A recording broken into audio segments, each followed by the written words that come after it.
Hey guys, and welcome back. Super Smash Bros. Ultimate continues to be my favorite game to play, and I have played an absolute ton of it as of late.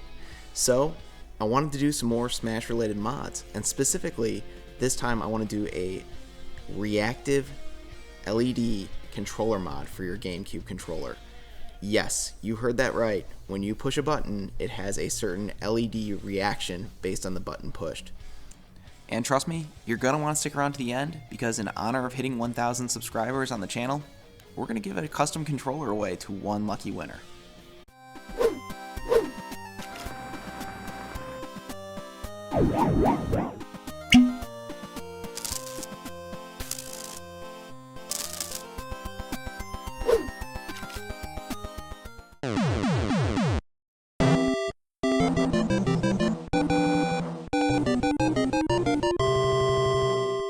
So to do this mod properly, I really need a clear back to my Gamecube controller. And fortunately I happen to have this nice indigo and clear controller, but my problem is I really didn't want the indigo face. As you guys kind of know, I have this thing with Spice Orange, and yeah, all my controllers are Spice Orange. So what I'm going to end up doing is kind of mixing and matching these two controllers together. Unfortunately, as always, all my controllers that I end up buying offline end up being absolutely nasty and need their stick boxes replaced. So let's go ahead and get these bad boys cleaned up and go ahead and start getting them ready for the modding process.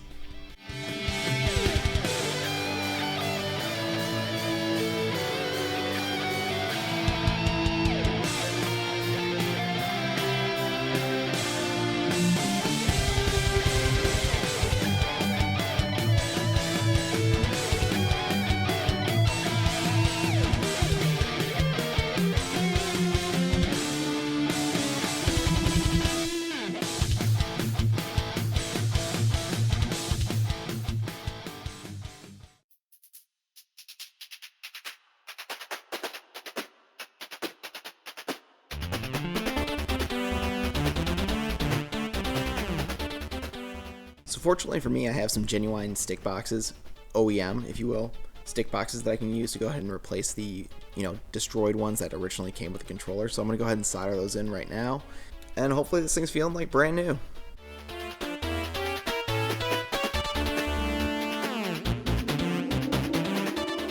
I say this almost every time you see me doing this, but I'm using my hot air rework station and I only have it set to 230 degrees. The key here is not to make it too hot so you do not melt the plastic.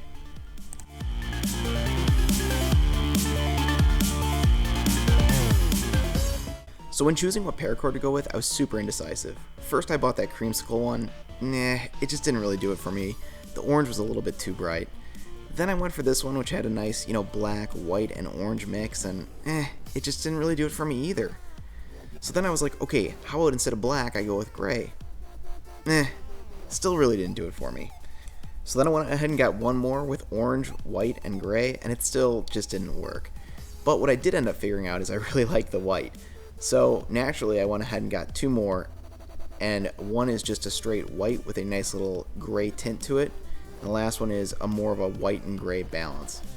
At the end of the day, I ended up choosing the white and gray balance, and that's what we're going to go ahead and sleeve this cable with.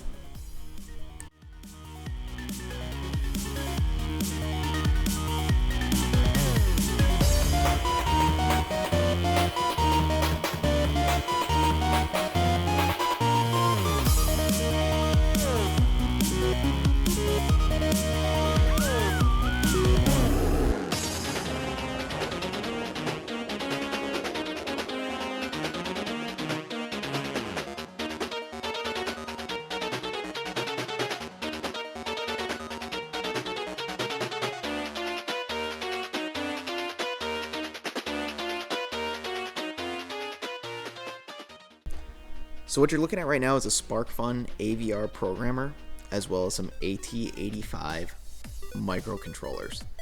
This is effectively the brains of the operation, and we are going to program this microcontroller to go ahead and load up all the code, which will determine what buttons are being pressed and what color to flash the LEDs when those buttons are being pressed.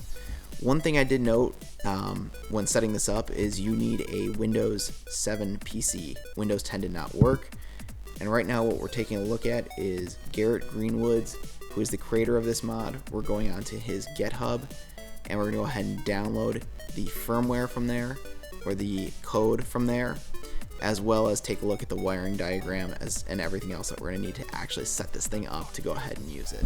There's going to be a link to this in the description, so if you want to check it out for yourself, it'll be there.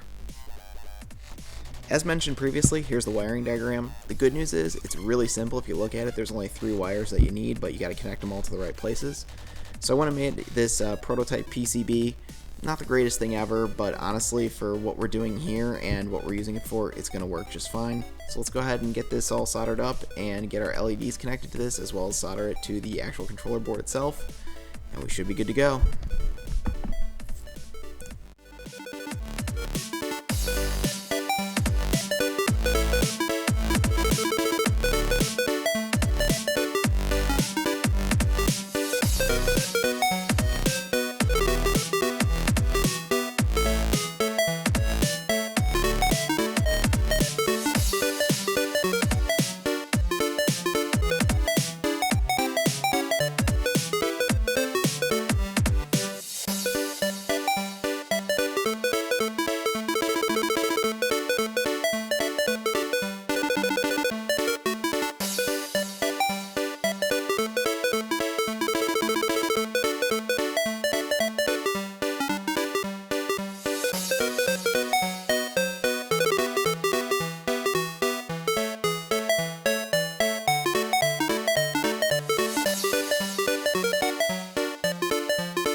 So one thing I didn't mention earlier, the beauty of this is it uses individually addressable RGB LEDs, which is fantastic because they are absolutely tiny and they're on their own individual PCB, which makes them super easy to work with. I'm going ahead and cutting all of my wire to the exact length it needs to be, soldering it together, and just gluing all the LEDs in place. It really is pretty easy.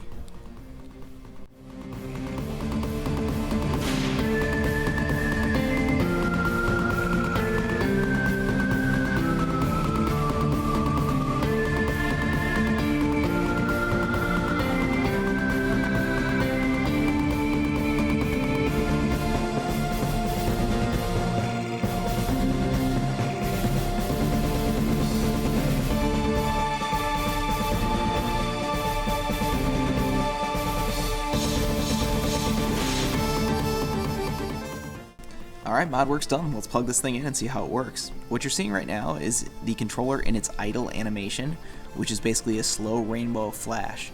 And you can see as I'm touching different buttons here, it has different reactions. You can see me rapidly touching the down arrow there, and what that does is it actually controls the brightness of the LEDs, so I can actually change it. Now, one thing to keep in mind here is this controller was specifically designed with Smash in mind. So what you're going to see as I do things like my down special or my jump buttons, that's really the stuff that's going to generate a reaction. So what you're going to see here is I've got Smash Ultimate loaded up, and I'm going to go ahead and play 1v1 against this person online. They're playing as Sonic, obviously.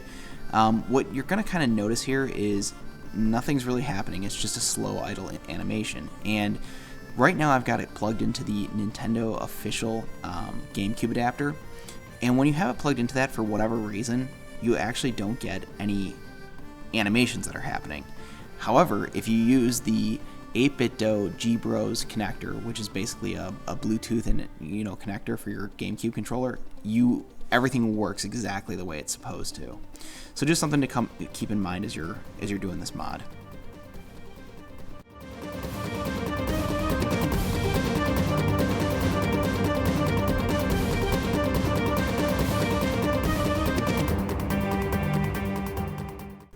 Okay, now I've got Smash Melee loaded up, and you're going to have to not make fun of me. I've been playing way too much Ultimate, and I almost feel like I've lost my muscle memory in Melee. But anyway, you can kind of see as I'm doing my various jumps, and I'm doing my down specials, and all that different stuff, I'm getting the different reactions within the LEDs on the controller, and it's working exactly the way it's supposed to.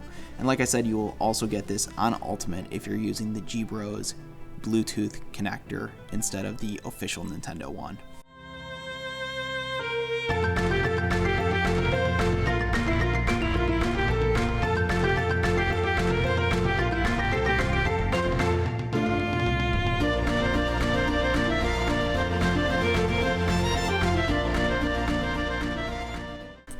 Overall, I'm super happy with the way the controller turned out. I'm happy with the Shinewave LED mod.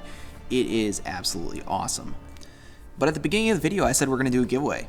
And, well, let's go ahead and give this away. This is what I like to call the Phoenix Suns.